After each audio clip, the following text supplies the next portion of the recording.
Razorwind, Arizona, sat flat as an old coin under a hot white sky.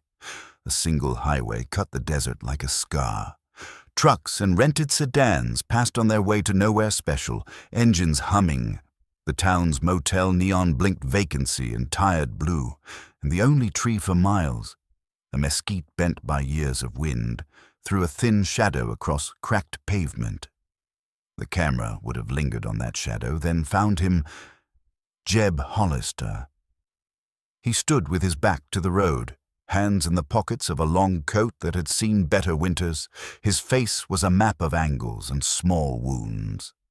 When he moved with the soft certainty of a man used to being blamed for things he'd never done and praised for things he didn't want. Jeb's outlaw crew called him the Pale Falcon because he watched from high, quiet, ready to dive.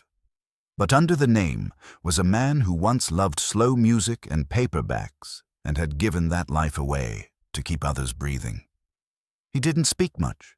When he did, words were measured like coins. Today, his eyes watched the land for something not in the road, the scrape of tire, the shadow of something moving under the sand. He liked to know where danger could find him. It kept friends alive.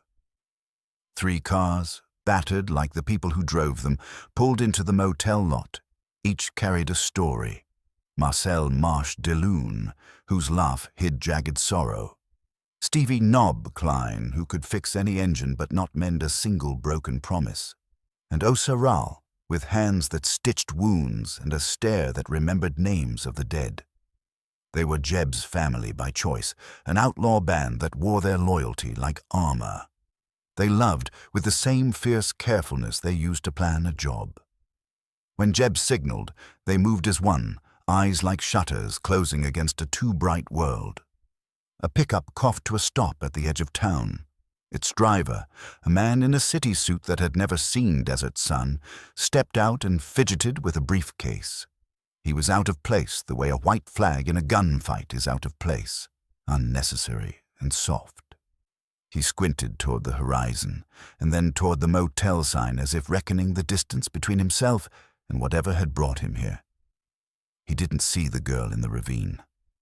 None of them did. Only Jeb's eyes traced what the desert tried to hide. Below the road, where the earth had hollowed like a sleeping animal, a little girl clung to the rim of a quicksand throat. The wind made the grasses hiss above her like a crowd whispering doom. She had dark hair, braided with beads that clicked in panic. Her dress was simple and stained with the red of desert clay. Her face was small and stubborn. She had the same set to her jaw Jeb remembered from 1,000 faces of people too proud to ask help. She wasn't alone in heritage. The beadwork around her neck carried the geometry of the Comanche, worn like a talisman against forgetting. Her name was Nakoma, though Jeb couldn't know it yet. For him, she was a flash of movement caught at the edge of how far he'd go. The first shot would be a close-up of her fingers sinking into sand. Then a wide of the ravine, the pickup far above, the city man fumbling with his phone. The scene would coast between terror and the humming normal of town. Jeb stepped off the motel porch and toward a decision he had already made. He didn't weigh the risk. He simply knew he could not walk past a shaking, pleading hand. The desert kept its own ledger, and Jeb had a debt he couldn't afford to ignore. He found Nakoma before anyone else. She looked up with a face that had already accepted what the desert asks of the weak, that they must be left. Her eyes were almond dark, bright with surprise that anyone would come. Jeb dropped to his knees and reached his hand down without grand words. He kept his voice low, the timbre of a man used to giving small comforts. "Hold on," he said, which in the language of the ruined and the brave was a promise. The pull of the quicksand was cruel and deceptively patient. Jeb braced his boots, dug fingers into earth, and gripped Nakoma's wrist. Her skin was warm and honest. For a moment, a silence hung heavy. The only sound the faraway drone of a highway and the small sucking of sand. As he heaved, the world tightened to the two of them, the slick give of clay, the groan of muscles. Nakoma's braid slipped against his palm like a rope of shadow. He felt a sudden, flaring sense of urgency. Not because of the sand, but because she flinched when he touched the beadwork. The pattern on her necklace was not simply decoration. It was a story, a held memory, a map to someone who had loved her. He pulled till a burn licked his forearms. When she came free, she vomited and shook, and then looked at him with the fierce dignity of a child who'd been saved by a stranger. He wrapped his coat around her shoulders like a fortress, and for the first time she spoke in clipped, uncertain English, a name falling from her lips with a weighty respect. Paya, she said, a name Jeb didn't recognize, but would remember as if it had been carved into his own ribs. Her eyes flicked behind him to the ridge where black shapes moved. Men on motorcycles, the kind with bad intent and loud engines. Jeb's mouth tightened. The desert had not forgiven them for stepping into a small, private grief. They had less than a minute before the riders reached the ravine. Jeb lifted Nakoma into the back of the pickup. The city man had left it unlocked and foolish, and threw one last look at the quicksand, at the earth that had wanted to swallow a story whole. He found himself answering questions he hadn't asked aloud. Why save a stranger in a place that made debts from kindness? Because to Jeb, saving another was a way to prove tomorrow could be different. He eased the truck into motion, tires complaining like wounded animals, and didn't look back except to fix the girl's eyes with his own. In that look was a vow. We will carry you as long as we can. As the pickup crawled back to the motel, Jeb's crew saw the girl with eyes like the shadows of long memory. Osa caught Nakoma's fingers and felt beadwork pulse like a hidden drum. Marsh smelled old blood in the wind and felt his laugh die. Nob checked the truck's engine as if the world were a machine he could fix if he could only stop the part that rattled. None spoke. Silence was their planning, and the plan was simple. Protect this child who had been rescued from a mouth in the ground and now owed them nothing that could be tallied in coins, but everything that mattered. Nakoma slept in Jeb's room while the town turned its face to the evening. The motel light hummed, and outside, razor wind collected its dark like someone folding the hem of the world. Nakoma dreamed with her lips moving. Jeb watched, feeling the small responsibility rise like tide water. He had pulled one small life from the earth. That gave him a reason, fragile as glass, to stand again when tomorrow tore at the edges of their lives. 3 days later, the town's horizon looked the same. Sun like an unblinking eye, scrub and asphalt, an old church bell that never rang for joy. But a storm had already found the outlaw crew in ways the sky could not. The riders who had watched the ravine were not accidental drift. They were trackers from a gang called the Iron Vulture, men who made their living by scaring towns into silence and taking what fear forgot to name. Their leader, Corin Vetch, had teeth that clicked like a trap and a reputation that bent even cold hearts toward surrender. They wanted the beadwork around Nakoma's neck, mistaking it for a map to something worth killing for. Rumors are weapons. Those who peddle them always find buyers. The motel's front desk was tidy, but tonight felt like the inside of a drum. Jeb mapped possibilities while Nakoma sat on the bed and braided her hair with trembling fingers, holding each bead like prayer. She had told Jeb a single line the first night. "My father is a chief." That name alone, Nakoma's father's, sat in the room like a pressurized thing. It reprised old stories of broken treaties, of men who promised and then found new excuses to forget. The crew didn't ask for more. They knew when names were heavy to carry and when they were used as shields against a cruel world. The Iron Vulture did not come with a knock and polite words. They came with glass and metal and a roaring appetite. A convoy of pickups like black beetles rolled into Razorwind at dawn. Their shadow, when it fell across the town, felt like a hand reaching for a throat.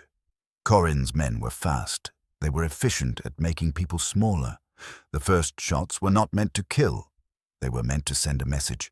Give us the child, and the town will be left with empty houses and the long silence of the wrong kind of grief. Jeb refused before the first horseman finished his introduction.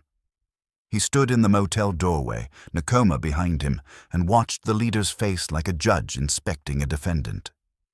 "You don't belong to anyone," Corin said, voice smooth as wet leather. The words were made to crease resolve. Jeb's hand rested near a pistol, not drawn. He preferred to keep choices open. For a long breath, no one moved. Then Corin laughed as if at a secret he was sure the desert would agree with. Negotiation broke into the open fast. A car chase halting the main street, a volley of words like gunfire, then the Iron Vulture's first attempt at taking the girl. 2 men sprinting into the motel's yard. Nob met them with the back of a wrench and the speed of someone who had learned to turn everyday items into tools of survival. Osa grabbed a chair and wedged it against a door, every gesture precise. Marsh flung a lamp to the floor to make light for a momentary diversion. They were not soldiers trained for parades. They were the kind of fighters built by having nowhere else to be. But the Iron Vulture brought heavier toys, spike strips, a ram, men who had practiced cruelty until their faces were smooth with it. They were not interested in one child. They wanted to own the meaning behind that child's necklace, to use it like the rest of them used towns, take what they needed and leave whispers and empty bed. Jeb saw the plan unfold like a map with a single destination, to cut them off from the highway and bury them in a corner where no help would come. He had to decide between fighting in the open and becoming a spectacle that would invite the town's blood into the dust. He chose a third path. He and Nob fixed one of the old cars, a red sedan with dents like battle scars, and rigged it for speed and an awkward kind of offense. They knew the highway better than anyone. It was like a spine beneath them. The plan was simple and dangerous. Draw the convoy away from town, lead them into a part of desert where the ground remembered how to bite metal. If they could split the Iron Vulture and keep Nakoma away from their reach, they might live to tell a story without a single corpse counting them as victors. But plans are fragile. The land opens its teeth when it wants to, and men who rely on noise often forget that silence can listen back. Nakoma refused to stay hidden. She had seen the men's faces at close range, had heard the words "we will take what we want," and had felt the same old smallness close in.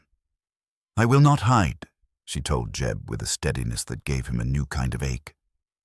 The girl who had been pulled from quicksand 3 days before had the same fire distilled into a gaze that made men who loved her feel very small and very big at once. It was a dangerous bravery, bright enough to be a beacon. Jeb had once believed sheltering others was the noblest thing. He now knew courage sometimes asked to be shared. The convoy took the bait. 2 of Corin's scouts chased Jeb's red sedan into a wash of baked creek where sagebrush grew with the stubborn patience of scars. Dust rose like ghosts. For a moment, Jeb felt the old rhythms of movement. Gear shift, brake, the soft swear when metal announced pain. Nob drove with a precision that married fury and skill. The Iron Vulture followed with a hunger they tried to hide with formal control. Then the road ended.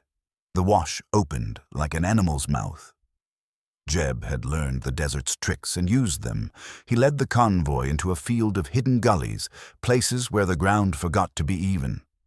The first pickup hit a hole and flipped with a sound like a body going through glass.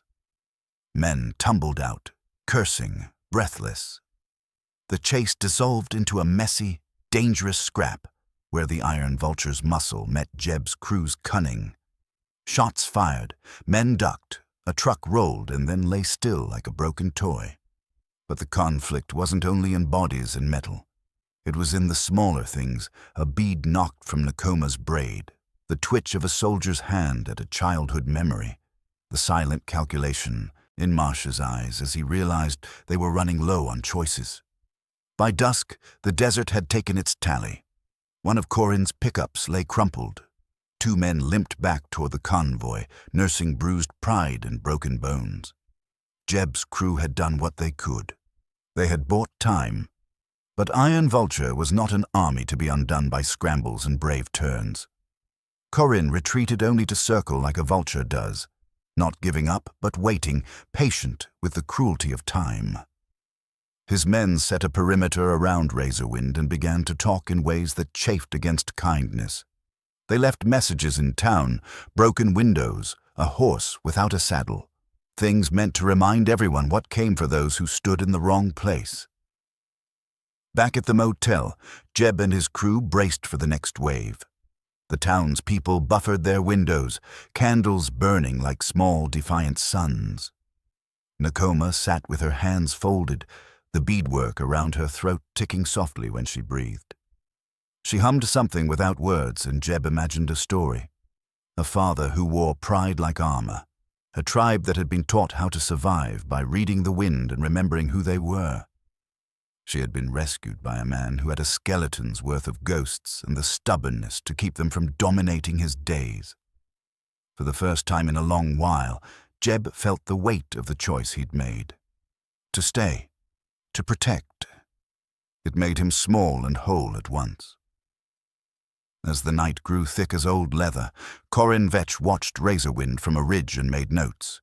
He had power, he had patience, and the desert fed him with time. He would return with something bigger. The Iron Vulture would not be content with pieces. They wanted the story, the beadwork, the chief's child, the promise of leverage. Interlocked with that desire was a history that threaded through men's fingers like a disease, the desire to own what you fear. Razorwind's sky felt too small for what would come next. Morning found the town quieter than a held breath. The motel's neon blinked with a stubborn heart. Jeb walked the street and counted windows like a priest counting beads, each house a small altar to survival. His crew moved with the slow, precise energy of men who know what is owed to each other. Watch, prepare. Don't fall for tricks. Nakoma shadowed him at times, learning the language of the town, which doors gave kindness and which slammed shut with suspicion. Children stared at her beadwork, small mouths forming questions they didn't dare voice. Adults pretended not to notice the gravity that had settled in Razorwind like a wet blanket. Then the call came. A police cruiser, not from Razorwind, but from a county station miles away, pulled up with lights off as though it wanted to be important without costing itself anything.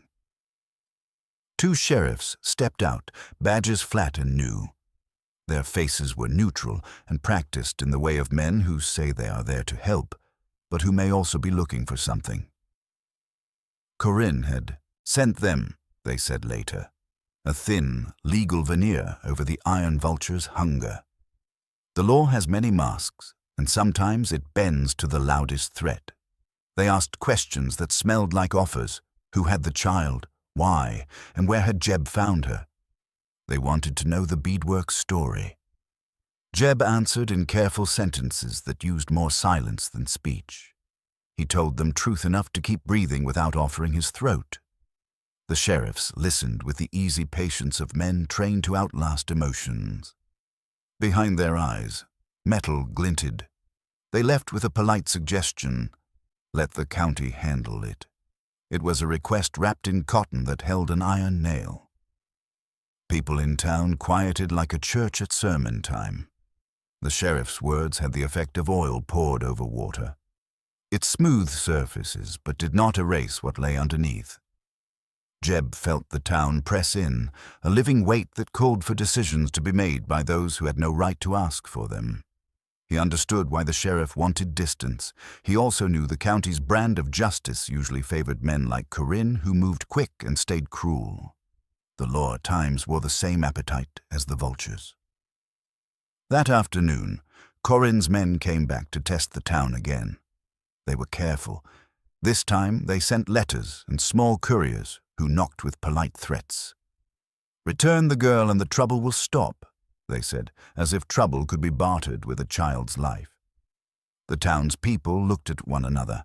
Razorwind's fireplace heat had cooled into stubborn caution. A woman named Irene, who ran the diner and salted her own coffee with the dust from her hands, stood and told Corin's messenger to take his offer and fold it into the trash. It was a small, brave moment that tasted like coal and sugar. Jeb knew words were no longer enough. Corin escalated in a way that made it clear he would not be appeased by polite refusals. He sent men who could break wills, who knew how to carve the language of fear into a town's ribs. He sent a black van with no windows and a man with a ring the size of a coin who liked to hum. Jeb's band prepared not for a single battle, but for a campaign. Marsh carved rules into his knuckles. Nob read the town's wiring and found places to make the streets into traps. Osa turned dead nails into sharp testimonies. Nakoma refused to be a passive map for men who wanted to read her like property. She trained with Jeb's crew in small ways: how to handle a pistol, never to enjoy it, how to move through darkness without making sound, and how to read the horizon for signs of people who were not being honest. Each lesson made her harder, and each hardening made Jeb ache because he saw youth taken, remade into a shield. He kept thinking of Nakoma's father and what it meant to be a chief in a world that keeps trying to forget the worth of those roles. The girl learned with a focused quiet that made Jeb think of river stones polished by time. The suspense climbed like a ladder whose top was clouded. The next hit would be big, and Corin's hand shook with the certainty of a man who thinks the world can be ordered by force. He wanted the beadwork the way a thirsty man wants water, without caring much about who he drowned to get it. The town prepared in ways both small and large. Bedrooms bolted, a list of escape routes posted on the inside of a diner door. A young boy taught how to send smoke signals if needed. Razorwind stopped pretending to be an easy mark. They turned into a nest bristled with sticks. When night fell, the iron vulture circled, hidden in the brush, like wolves smelling blood from a distance. They moved with an efficiency that exposed their hunger and revealed their weakness. They were overconfident and would not expect a town to use small things: broken glass, a well-placed crate, a hurriedly dug pit, to turn momentum into trap. Razorwind had no army, only stubborn neighbors and a handful of outlaws who had chosen loyalty over law. It would not be enough against the metal and numbers Corin could bring, but it would be more than the vultures expected. Then a whisper arrived with the desert wind, a rumor Jeb hadn't wanted to hear. Through a patchwork of gestures and hurried notes from old friends on the reservation, Nakoma learned that her father, Chief Mapi Exa, would not abandon his child. He'd called in favors he had been owed for years. The Comanche had ways of moving that were older than maps. He promised help, but it would take time to gather men and cross lands.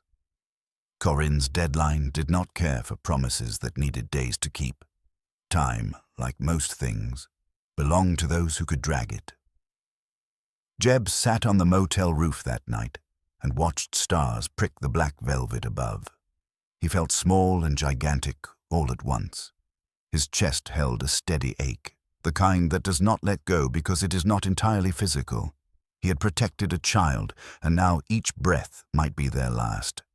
He thought of the quicksand that had tried to swallow Nakoma, of the earth wanting to keep what had been in it, and of Corin who wanted to buy meaning with cruelty. This was how their town would be tested, by whether bravery could keep a promise when everything inside wanted to run. At dawn, a bird flew too low and startled everyone into a sudden readiness. Razorwind's quiet became a taut wire. The call came from the diner. A man at the bar had been cut off mid-sentence by the roar of engines. Corin's force had returned, larger, angrier, and wearing new toys. Their leader had decided persuasion had failed, and the vultures were winging themselves for full assault. Men with rifles, vans with barred windows, and enough weight to make the town's bones tremble rolled into town like a storm. They formed a ring, an ugly crown around Razorwind, and began the slow work of application. Intimidation. Corin himself stepped out of a black truck that smelled of oil and cold money. He had a habit of smiling like a man who had read the world and found everything permissible. His men moved with practiced cruelty, going door to door with polite threats. They pushed at the edges of people's lives, collecting leverage like a gambler collects chips. But the townsfolk had Jeb and his crew, and they were not going to give their child away like an unlocked door. Jeb's plan had shifted with weather and mood. He could not beat Corinne in open force. The Iron Vulture had more men and a taste for violence that could be sharpened. Instead, he made the town hard to capture. They barricaded the main street with old cars, piles of wood, and the bodies of farming equipment. Nob and Marsh rewired street lamps to be tripped as crude alarms.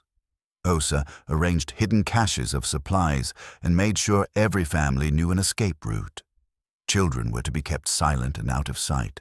Everyone had roles, and roles make people less like prey and more like a defense. Corinne tried to break them with fear. He brought a megaphone and a promise that he would come for the child at sundown. It was the kind of ultimatum meant to degrade resistance slowly. Jeb watched the clock as if it were a wound. The hours thinned into something like a final rope. Nakoma sat in the diner, the community's small safe space, and watched elders tracing old maps with fingers that had seen worse. She refused to be wrapped in pity. She was learning that protecting yourself sometimes meant making people who loved you into warriors. As sunlight fell and transferred its heat into dust, Corinne's men began their assault with less noise and more cunning. They sent a small strike team toward the motel's back entrance, attempting to take Nakoma in a quick burst. Marsh and Nob answered with small explosions of action. Chairs flung into motion, fires started in gutters, and a blind alley turned into a gauntlet. The strike team faltered, and 2 men were captured. But Iron Vulture did not retreat. Instead, Corinne escalated again, this time using people as bait. He took Mrs. Irene, the diner owner, and demanded they hand over the girl or she would be hurt. The moral line in Razorwind snapped like old barbed wire. Jeb stepped into the open like a man walking to his grave and offered Corinne a chance. He would bring Nakoma out if Mrs. Irene was released unharmed. It was the kind of bluff a man with nothing left might use. Corinne considered it with the small patience of a predator. Jeb's walk to the open lot where Corinne stood felt chronicled. The creak of the boards, the soft sound of a child's breath, the crowd holding its own fear like a presence in the air. He saw Nakoma in the diner window, a speck of bravery. When he stepped into the open and took the coin of a moment to speak, his voice did not shake. "You can take me," he said, "but you won't get what you want." It was both a dare and a plan. Corinne laughed, then signaled. But the laugh died when Nakoma ran out of the diner and toward Jeb. She moved like a person with a destiny in her feet. She didn't hold his hand. She threw an elbow and a stare and climbed the small fence that divided him from the men. She was not an object to be handed. She stood by his side, small in body and monstrous in resolve. "I stand with him," she declared, and the word landed like a rock. The fight that followed was close and ugly. Men grappled as if trying to take the heart out of a living town. Iron Vulture's men were strong, but Razorwind's defenders had something sharper: belief. They beat with the kind of vomiting fury that comes from protecting the soul of a place. Corinne's men fell back, confused by the tenacity of people they assumed were easily frightened. But as the dust settled, a black van moved up the street like a battering ram and smashed through the barricade. Corinne himself stepped forward, gloved hand glistening with cold metal, and the tone of the battle shifted. This was no longer about stealing heirlooms.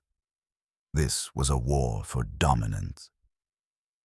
Jeb heard the van and felt the shift in the gut like the feeling when a boat lists in a storm.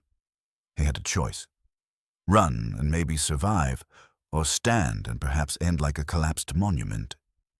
He looked at Nakoma, and in her face saw the same stubborn requirement he had carried his whole life.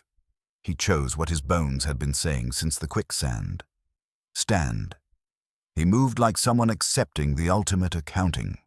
What happened next was the kind of fight that would be told in whispers and in the long, slow storytelling of scars. Shots fired, children cried, faces burned with smoke. Corinne's men were efficient, but they were not heartless enough to expect the quiet resistance to be so violent. The van's tire screeched, and the driver opened the door with a half grin, then was met with a trap. An overturned truck that sent men tumbling. Jeb and his crew fought like men who had nothing to lose because they had already lost a piece of themselves to a life of hard choices. For every man the Iron Vulture felled, the town answered with something harder, a willingness to never surrender. By night's end, the street looked shredded as if some giant animal had run through the middle of the town and left it to stitch itself back, together. Men lay wounded, and the air tasted of copper and smoke. Corinne disappeared into the brush, not killed but put off, like a storm that vows to return. Razorwind's heartbeat slowed. The town had survived, but at a cost that settled in the mouth like bitter salt. Jeb watched the moon while his crew tended wounds and counted the small mercies. Nakoma sat quiet, hands folded, and in her face he saw the repeating truths of being human, to save and to be saved. He understood now that his life, marked by crooked roads and hard choices, had become a place from which others could draw courage. The desert kept its own counsel, but tonight Razorwind had made a stand. The vultures had been driven back, not wiped out, but hurt enough to taste their own failure. The victory was thin and shining like a piece of glass underfoot. The morning after the battle, Razorwind seemed both fragile and newly made. People moved like menders, clothes tattered and hands aching. They repaired what they could. A window here, a broken wheel there, the moral fabric of a town knitted back together with stitches of stubbornness. Jeb and his crew fixed their weapons and their wounds, knowing the respite would not last. Corinne would return with something sharper. Power that is denied rarely disappears. It recalibrates and tries again. Nakoma woke early and walked to the mesquite tree where desert birds made their nests. She pressed her palm against the rough bark and remembered being a child who learned to read weather the way others read books. Her fingers trembled for a moment, then steadied. She no longer saw herself as someone saved. She saw herself as part of a net, people who reached and were reached. She thought of her father and the promise he had made. She had sent a message through old channels. Help was on the way, patient and sure. But help takes time, and time was a currency Corinne was willing to spend with cruelty. That afternoon, a scout arrived riding something fast and low, a modified muscle car with a paint job that had been scraped away by desert sand. The driver, a broad-shouldered man with a braided ponytail, called himself Wikasa. He had the air of someone who had learned loyalty like a craft. He said the Comanche were moving, that Chief Mapi Exa had mustered a small band of riders who would cross the range and come to Razorwind's aid.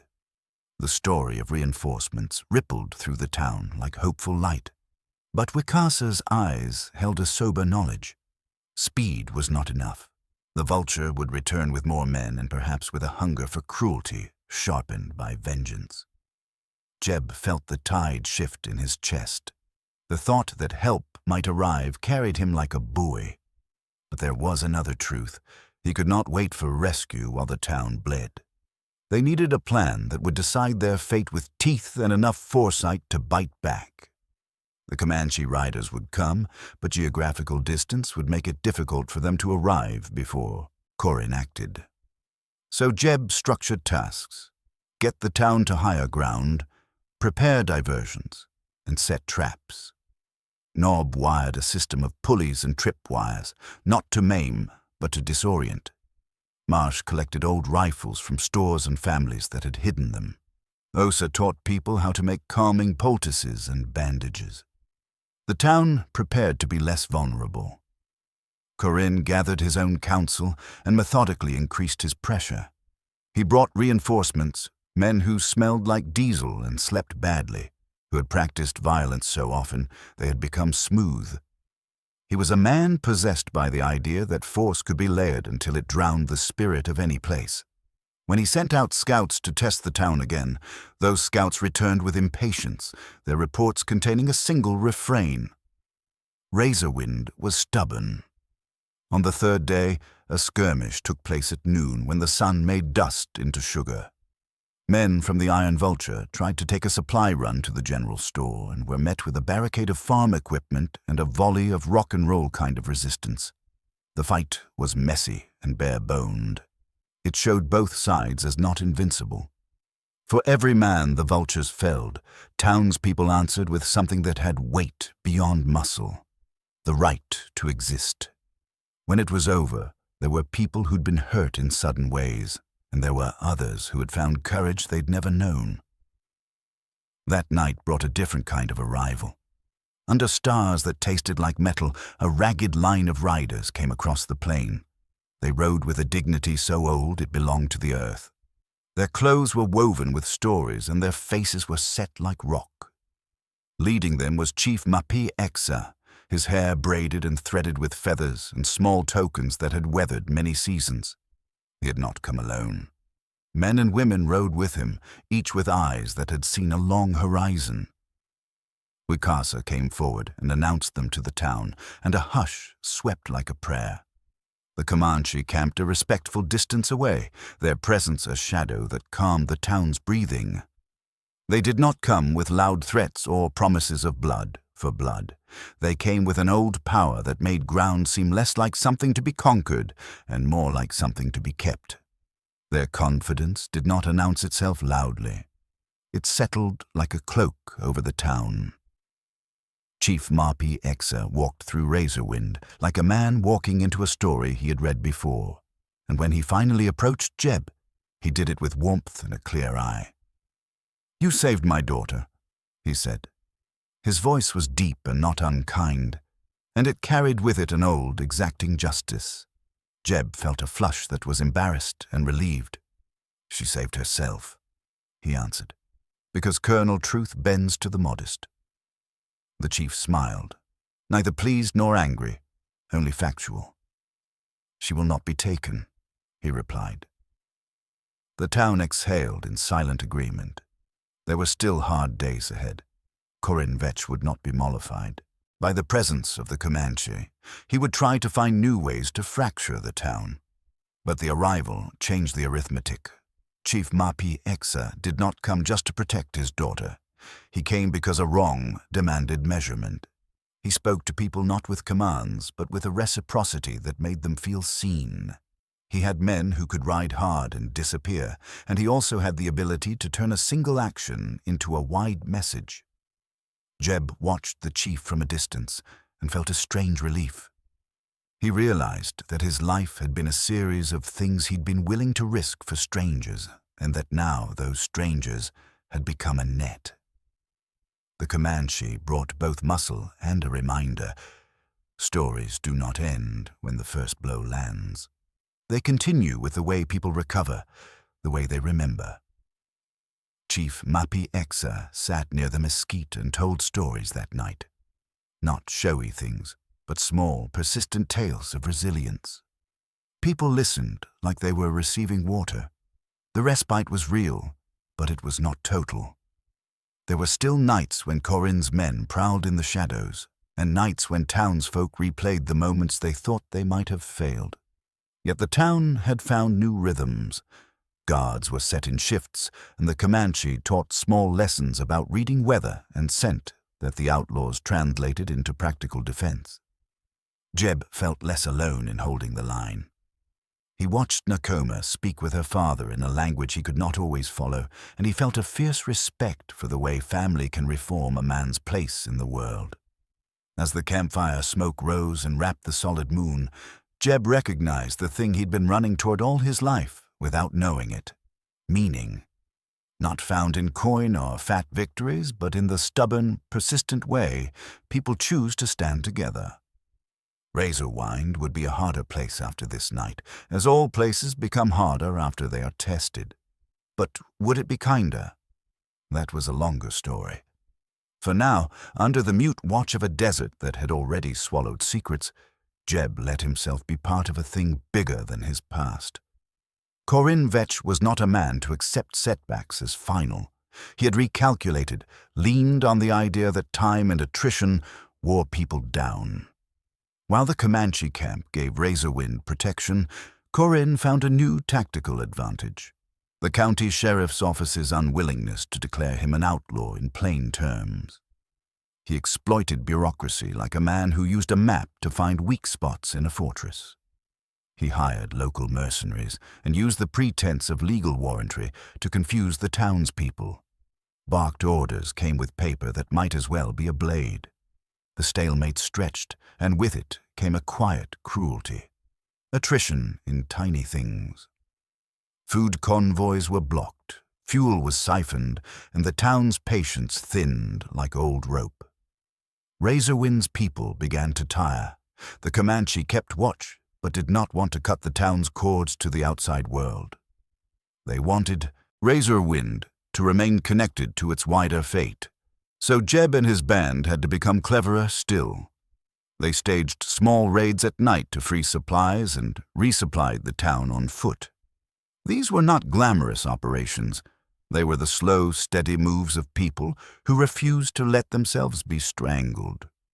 Corinne tried a new tactic. He kidnapped a man named Thomas, the blacksmith, and demanded a trade. He would return Thomas if Jeb handed over Nakoma. It was a monstrous ask, because Thomas was a town fixture who had fixed trucks and mended horses with equal skill. He had a laugh like a hammer and a heart like a bell. The town's anger flared like a match. Jeb faced Corinne in a clearing and negotiated through clenched teeth. Offers were made, promises threatened, and in the center of that ugly equation, Jeb saw the shape of his choices: trade his moral compass for a man's life, or find another way. He chose neither purely. He chose both. He devised a rescue so precise it felt like he was writing a prayer. He would not give Nakoma up, but he could not let Thomas rot in a dark van. The plan called for the Comanche to distract Corinne's men with a feint, while Jeb and two others cut into the place where Thomas was held. It required timing, silence, and the kind of nerve that made men pray that luck would be on their side. The night of the rescue was an exercise in controlled desperation. Chief Marpi Exa and his riders started a false commotion toward the south, a drumbeat of hooves and shouts. Corinne's men, predictably hungry for results, sent a squad to follow. In that opening, Jeb and Nob moved like shadows through back alleys and thorn bush.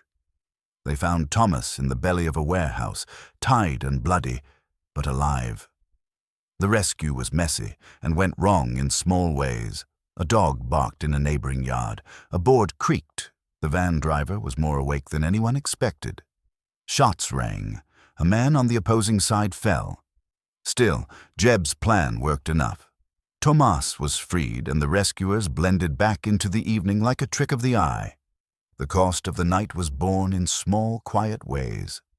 Thomas lost fingers that night to a snapped wire in a scuffle and would never again fit the same glove. A Comanche rider lost a horse that he had loved. The town felt the tug of grief even as it celebrated the rescue. It was the kind of success that sat like a warm stone in the mouth, heavy, necessary, and not free of pain. Corinne's fury became private and sharper than before. He stopped parading threats and started using methods meant to hurt where it counted.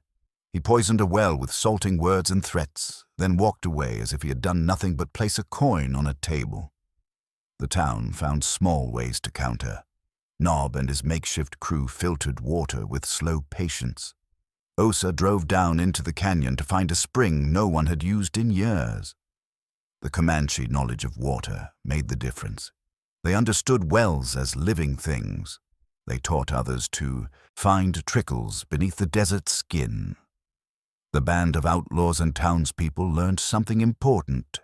Scarcity sharpens both cruelty and compassion. In quieter hours, away from the defense and logistics, Jeb watched Nakoma learn to ride a borrowed mountain bike with the tenacity of a rider learning a horse. She laughed at small victories and cursed at scraped knees. Those moments transformed her in Jeb's mind from symbol to person. She became the child who put pebbles in her pockets to remember the small fights she'd won.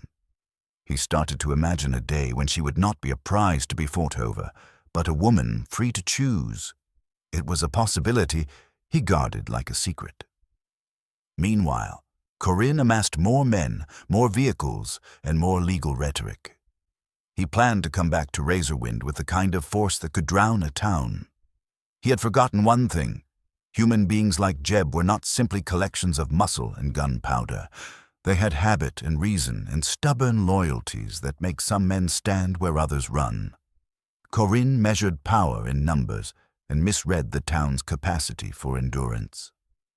The decisive night came when a cold wind moved through the plain and the moon hid behind a thin veil. Corinne's force rolled into Razorwind with enough men to make destruction look possible. The plan was to surround the town, cut off exits, and break spirits with a show of brutality. They began by striking the outskirts and setting fires to outbuildings as a way to scramble defenses. The town answered with the economy of people who had learned to fight from the ground up. They used every trick: hidden pitfalls, smoke screens from burning old tires, and the quiet ferocity of men who would not let their neighbors be taken. Jeb confronted Corinne in the center of the ruined street. The moon peaked and found the two of them, shadow and shadow, and a crowd circling like a jury. Corinne offered a final bargain: hand over what he wanted, and the violence would stop. Jeb looked at Nakoma, at the chief watching from the ridge, at Thomas with his fingers bandaged, and he made his choice. He refused. The battle that followed was a close thing, blood and grit and bravery. Corinne's men were numerous, but Razorwind had something else. Each person had already been chosen by someone else to be protected. The fight would leave the town scarred, but it ended with Corinne hurriedly retreating into the night, his pride bruised but his capacity for revenge very much intact.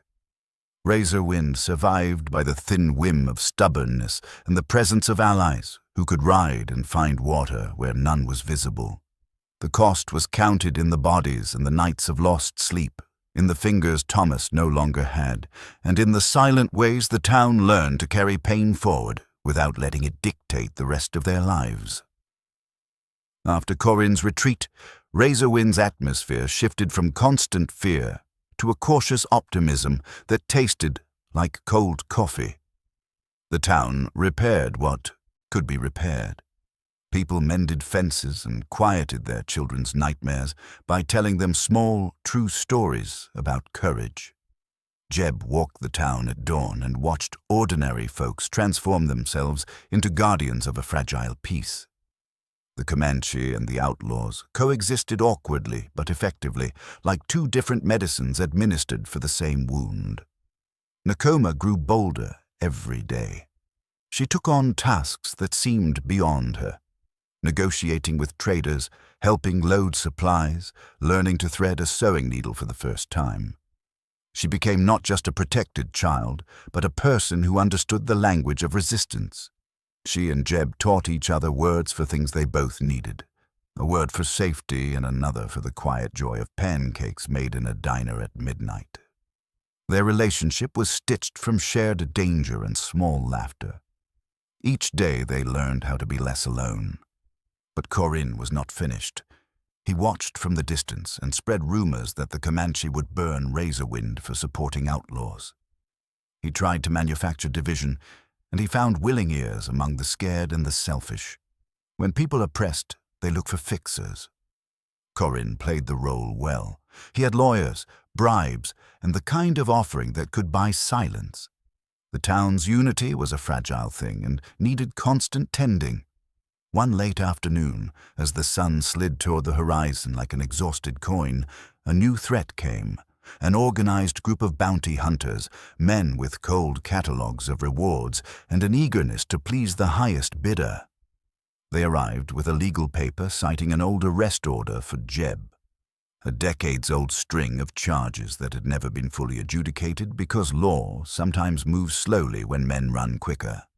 The bounty hunters were efficient and eager, and they saw Razorwind as a place where profit could be made. To them, Jeb was a target. To Razorwind, he was an artery of protection. The bounty hunters moved with a different rhythm than Corin, quieter, procedural, and willing to wear a cloak of law while committing harm. They cordoned the town and demanded that Jeb surrender. They read the law like a litany. Jeb, worn and weary and fed up with being reduced to a line on a warrant, refused. It was not only about him anymore. He had made promises he intended to keep. So he did something that felt both desperate and necessary. He stepped into the open and turned himself in. On his terms. He went before the sheriff and the assembled hunters and spoke in a voice that was suddenly calm and strong. "I will meet you halfway," Jeb told them, "not by handing over what I protect, but by doing what is right." The words were a trap for the hunter's conscience and an offering to the town's hope. He volunteered to ride to the county seat to clear his name, not because he trusted them to keep vows, but because he wanted to give Razorwind a chance to survive without its defender. It was a gamble. Send Jeb away and hope the town would hold, keep him and lose the legal leverage, but risk everything. Nakoma refused to let him go. She would not be the reason someone else made a gamble with their life. She insisted on joining him. Chief Mapi Exa offered riders to escort them. The Comanche's understanding of travel, how to ride and how to make a journey by reading signs in the sky, became crucial. Jeb and Nakoma rode out under a sky that felt like a held hand. The town stood and watched them leave, the sight of their figures becoming smaller until they were simply dark shapes against the road. Their trip to the county seat was a long, drawn course across land that did not trust walkers. The road was full of potential traps and overt ambushes because Corin had learned Jeb's habits and knew how to bait him. He placed men along the likely path and used small cruelty to hide larger ones. The pair rode like a living plan. Jeb drove. Nakoma checked the maps in the sky. They were not alone.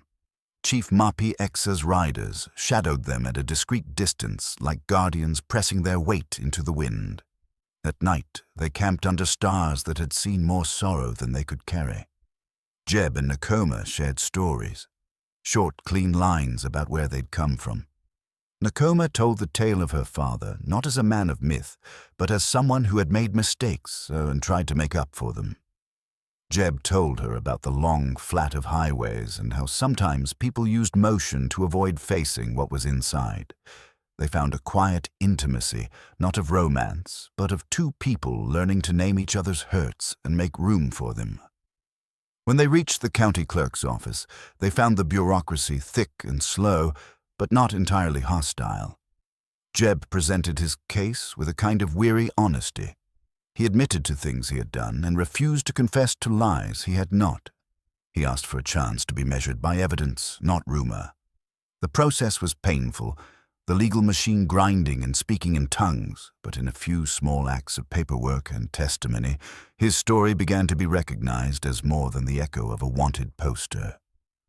Back in Razorwind, the town hunkered and waited. Corin, stripped of the moral cudgel of law for a time, grew more vicious. He sent a small squad to kidnap children and create panic, and the town responded with anger that burned hotter than fear. They fought back like people who had finally learned their own worth. The Comanche tracked Corin's men and took a few by the scuffed edges. The result was not clean. It was messy and human, a kind of retribution that did not claim to be perfect, but claimed to matter. When Jeb finally cleared some of his name, it was not a whitewash, but a re-evaluation. Papers were filed and some charges dropped. Others hung like storm clouds that might return. It was a partial victory, enough to change the bargaining table. The bounty hunters, now awkwardly revealed as pragmatic operators rather than moral arbiters, backed away. The town celebrated with a quiet dinner at the diner, cheap coffee and pancakes shared as if currency had been made anew. Life in Razorwind settled into a new rhythm, wounded but functioning. Jeb, still marked by his past, had fewer immediate threats chasing him. Corinne had not vanished, but his leverage was lessened. The town's people had learned to fight together and found strength in that unity.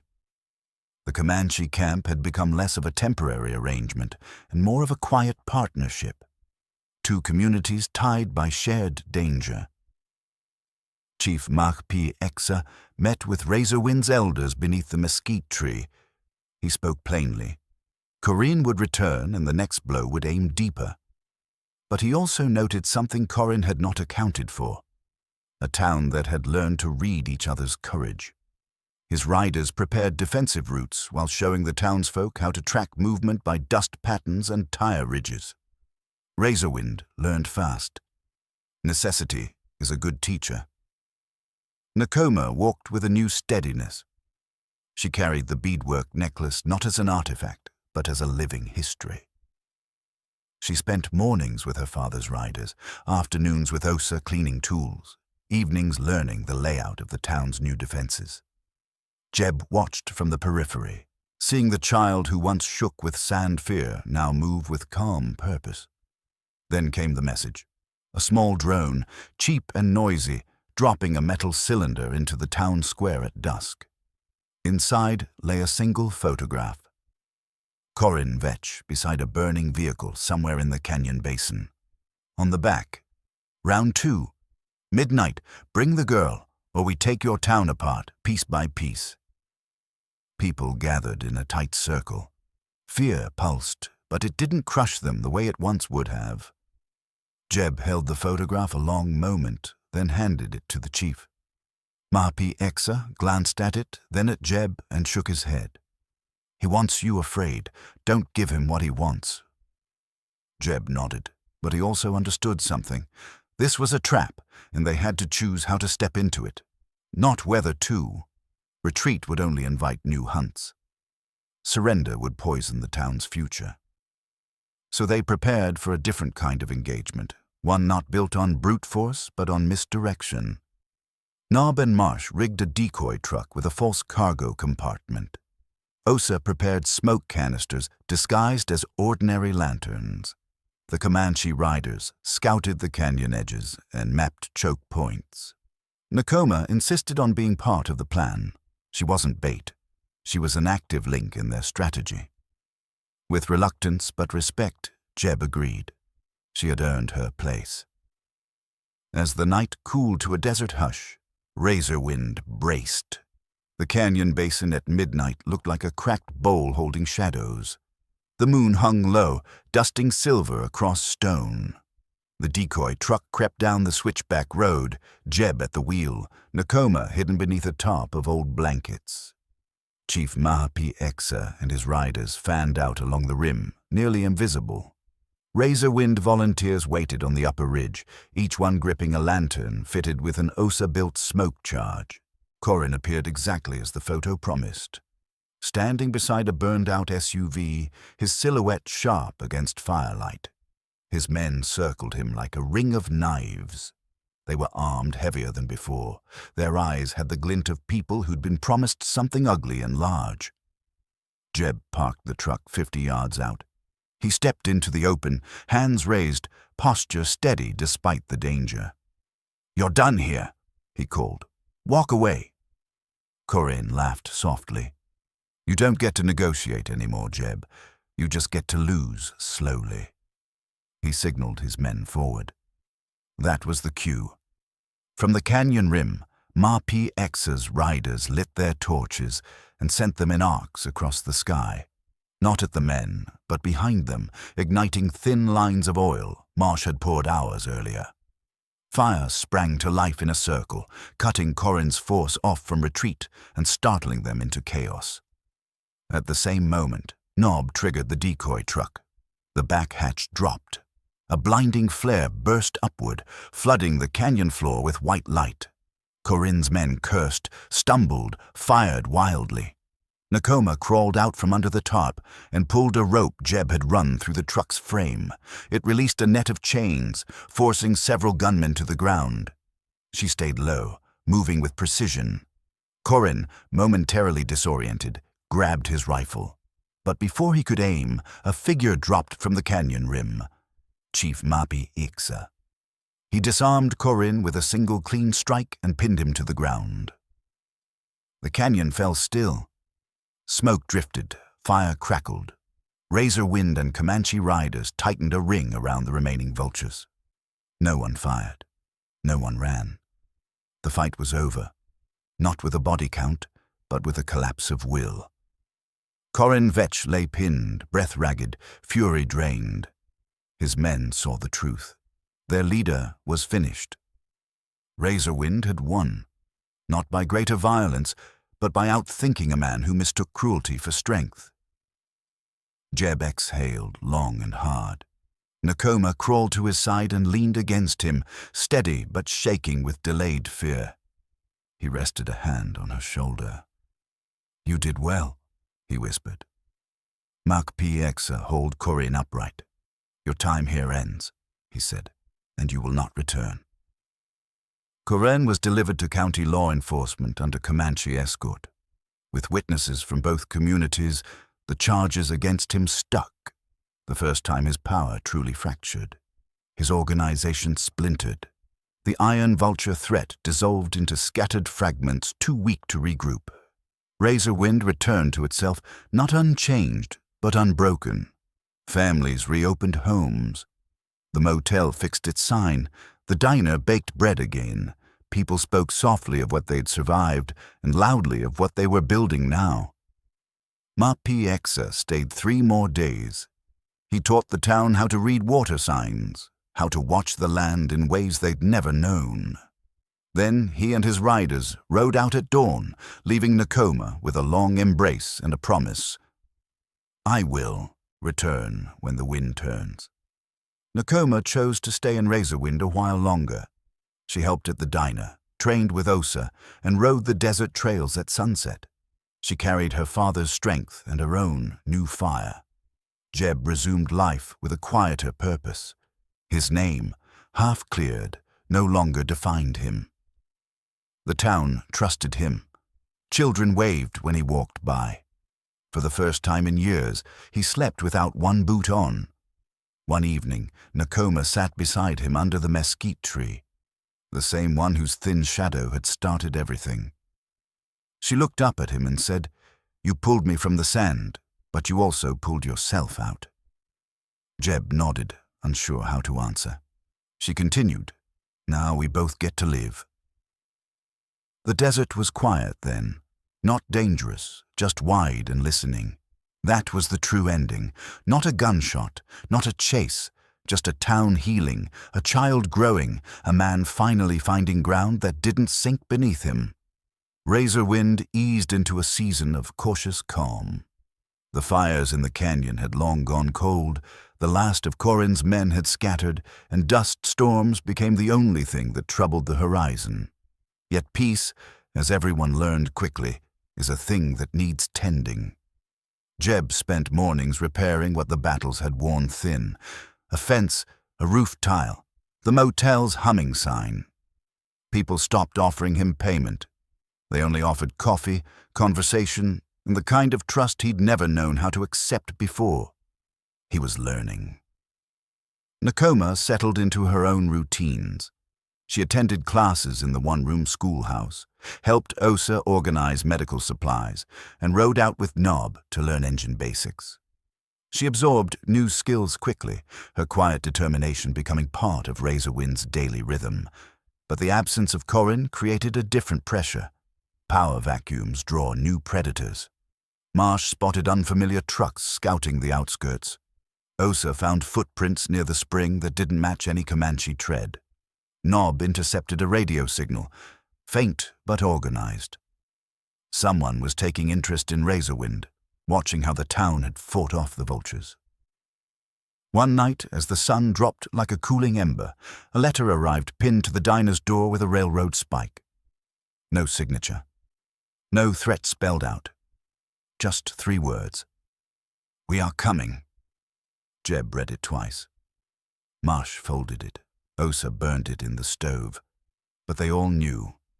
Someone wanted the power Corinne lost, and Razor Wind would have to choose, again, what kind of place it intended to be. The new enemy revealed itself indirectly. A supply truck bound for Razorwind never arrived. A phone line was cut. The county radio channel fell silent for 5 hours. Whoever they were, they preferred shadows to spectacle. Chief Mapi Exa sent word through a rider.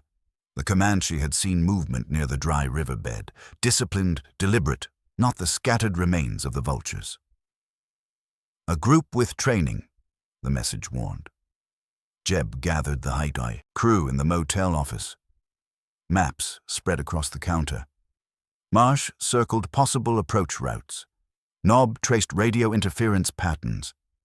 Nakoma watched quietly, absorbing the gravity of the moment. "This isn't a gang," Osa said. "It's coordinated." Jeb nodded. "Someone bigger than Corin." Razorwind prepared the way they had learned. Quietly, thoroughly. They didn't fortify for a siege. They built for mobility, misdirection, surprise. The Comanche resumed their watch along the ridges, keeping far enough to avoid appearing like an occupying force. 3 nights later, at the edge of town, headlights appeared. 3 vehicles. Matte black. Clean. Professional. The convoy stopped just outside the welcome sign. A single man stepped out, wearing a crisp jacket, hands unarmed, posture relaxed. He waited. Jeb approached, gun holstered but visible. The man smiled politely.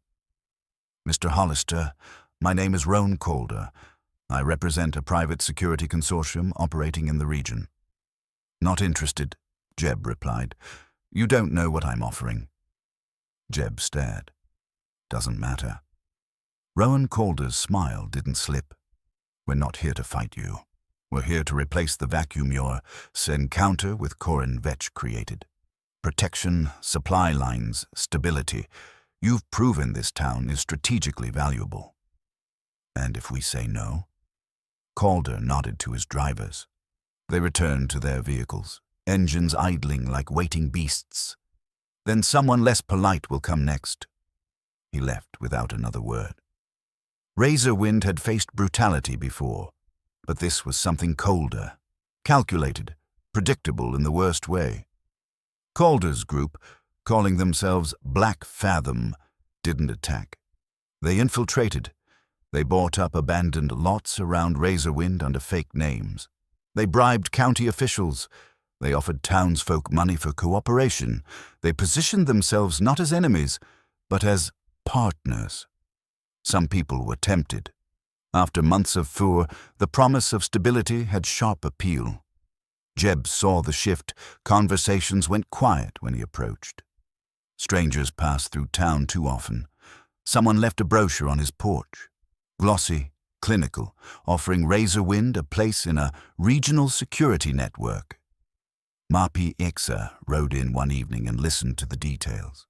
When Jeb finished, the chief shook his head slowly. "This is how land was taken before," he said. "Not with guns, with contracts." The Comanche formed a strategy council with Razorwind's elders.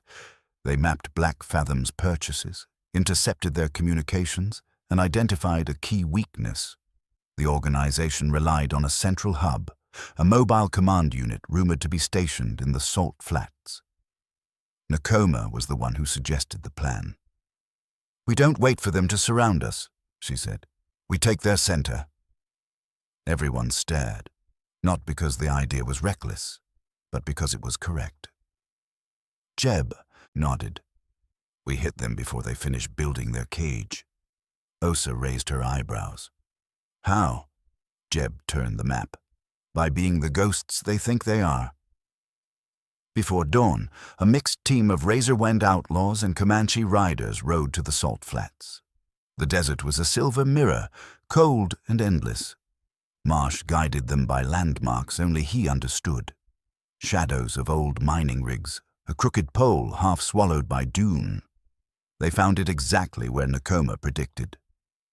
Black Fathom's mobile command unit, a reinforced trailer bristling with antennae, guarded by 6 professionals who underestimated anyone on horseback. The assault was swift, silent, decisive. Nob cut the generators. Marsh disabled communication uplinks. Osa coordinated the takedown with tranquilizer darts acquired through less than legal means. Mapi X's riders swept in, disarming the guards in seconds. Jeb forced open the trailer door. Roan Calder sat inside, calm as ever. "You can't win," he said quietly. "If not us, someone else will come." "Maybe," Jeb answered. "But not today." They took Calder into custody. Not to kill him, but to deliver him to a tangled web of jurisdictions more than happy to prosecute a private militia operating without charter. Black Fathom collapsed within days. Their assets frozen, their influence dissolved, their purchases around Razorwind reverted under fraud statutes. The vacuum was closed by the people who lived there. Razorwind celebrated with a feast around the mesquite tree. Music rose, children ran, elders told stories. The Comanche shared food and songs.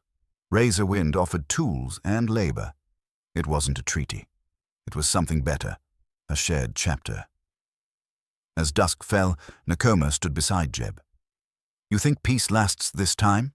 she asked. Jeb considered the horizon, wide, uncertain, honest. "It lasts as long as we choose it," he said. She nodded, satisfied.